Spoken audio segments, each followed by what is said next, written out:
Sa isang media conference para sa Pilipinas Got Talent Season 7, inamin ni Catherine Bernardo na nagpaplano siyang magkaroon ng sariling bahay sa edad na 29. Ang pag-amin na ito ay kasabay ng pagdiriwang ng National Women's Month, kung saan tinanong si Catherine tungkol sa women empowerment. Naibahagi niya ang kanyang pagiging lost sa kasalukuyan, isang pakiramdam na naugnay niya sa kanyang paglaki. Aminado siyang natatakot siya sa kanyang mga nararamdaman, ngunit naniniwala siyang mahalaga ang pagiging matapang at pagtanggap sa mga pagbabago sa buhay. Para kay Catherine, ang pagkuha ng sariling tahanan ay isang mahalagang hakbang sa kanyang paglaki at pagkakaroon ng kalayaan. Ito ay isang transition stage para sa kanya, isang pagkakataon para mas makilala niya ang kanyang sarili at ang kanyang mga pangarap. Kahit natatakot, bukas siya sa lahat ng posibilidad para sa kanyang pag-unlad. Sa kanyang mga sinabi, nakikita natin ang kanyang kahandaan na harapin ang hinaharap kahit na may mga takot at pag-aalinlangan. Sa kabila ng kanyang pag-amin, hindi maikakaila ang kagandahan at sexiness ni Catherine.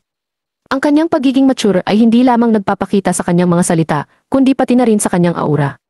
Sa kanyang mga plano, maraming tao ang maghihinayang na hindi na siya magiging available para sa ibang tao.